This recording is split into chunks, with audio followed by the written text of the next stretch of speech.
you. Like Martha, what you need to have done may be seen impossible, but he is the resurrection and the life, because with God, all things are possible. Yes. So Donna, when Jesus and the others arrived at the tomb, he says, take away the stone.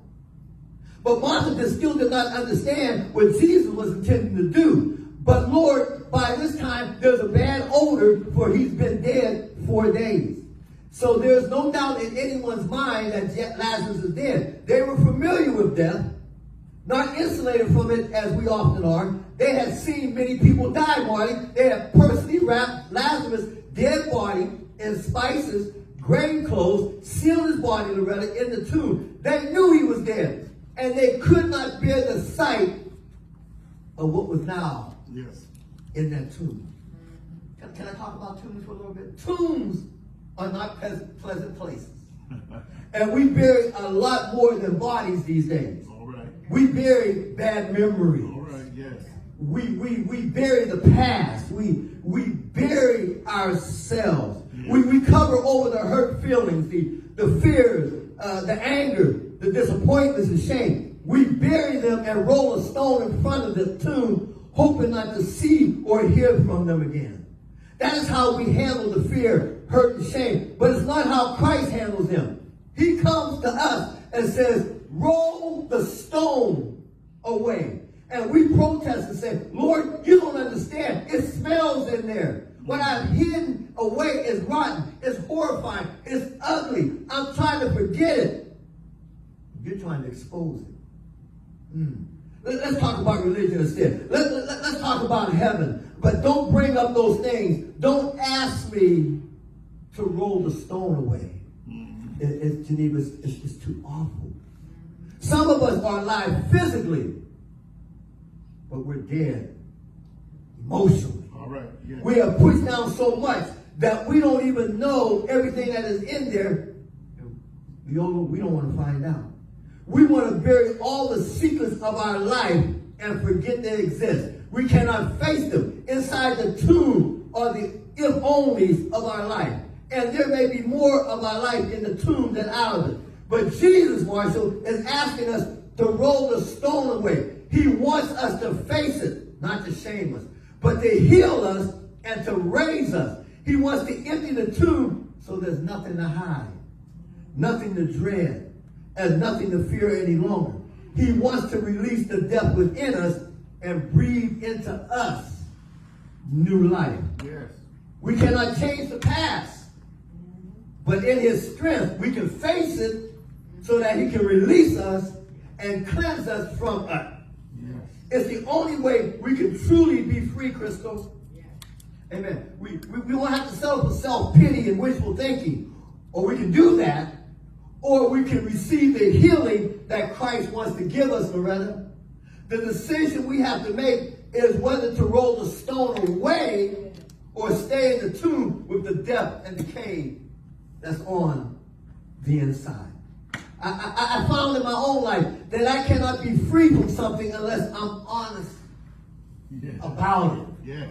The more I try to hide something, the deeper I bury it, watch this, the more control it has over me. Yes, that's right. The more I expose to God what I'm dealing with, the more his power, like you guys are praying for me this morning, I felt it. The more his power is released in my life, and the more freedom I have, the more open I am, the more I experience his resurrection life in me. What it does, it changes my perspective from a hopeless backward look to a hopeful forward look. Don't close the door on your past. Open it, let him in. Don't hold on to a lifestyle that is destructive to you and others. Let it go. Empty the tomb. Air it out. And be free from the power of that tomb. Yes. A man by the name of Dr. David Siemens. He tells the story about a young woman he counseled in college several years ago. She has suffered every kind of abuse in her own home. Psychological, sexual, physical. The very place, listen to this, Marshall, that was supposed to be nurturing was instead a frightening and a brutal place. Okay. He had been counseling with her several times.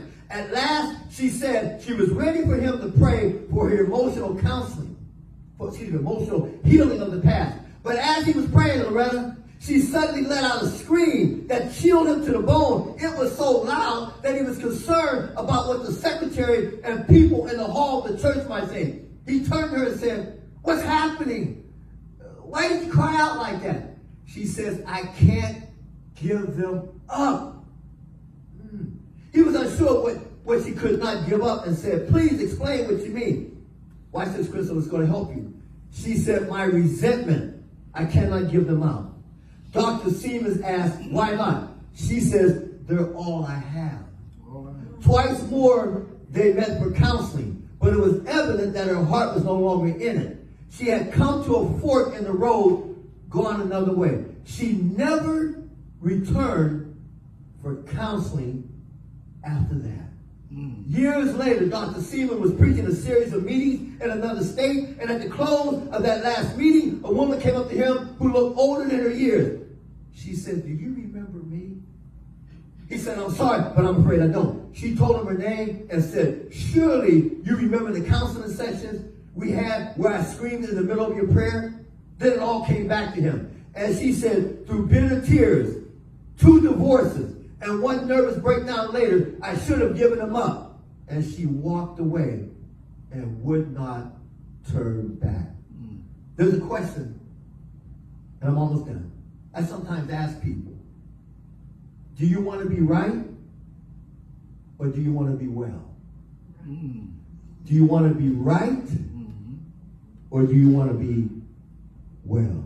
Do you want to insist that you're not wrong and hold on to your pride, resentment, and bitterness? Or are you willing to let them go and be healed?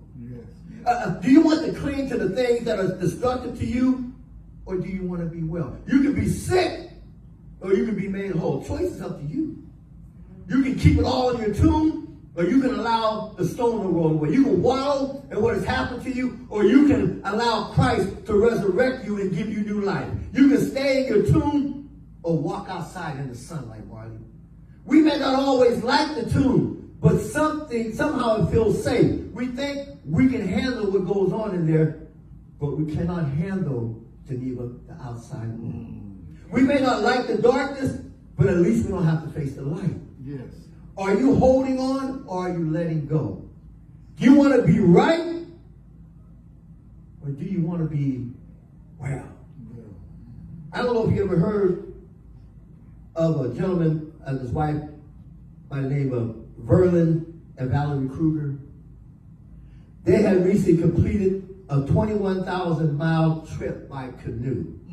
I read about this amazing couple, but did not know until they talked about it that they were Christians. They began, Marley, at the top of Canada, wound their way, Marshall, through that country into the Great Lakes. Wow. On down to the United States, they paddled until the Mississippi River emptied into the Gulf. Wow. They continued down the western side, amen, of Canada. And then through the Keys and across the ocean to South America.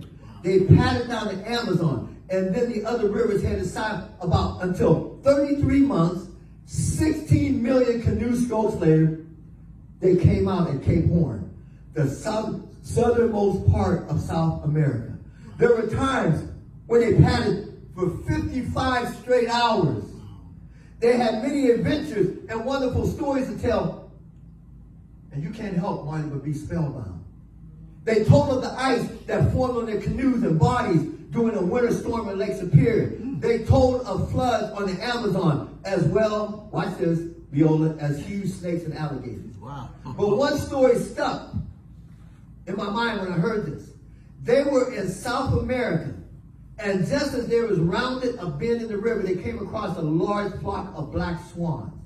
So when the birds saw them, they went into a complete panic and began to flap their wings while they scooted across the top of the water down the river. The cruisers chased the screaming birds for miles because the birds were running from them. To their amazement, only a few dared to face them and fly over them, even though they were created to fly.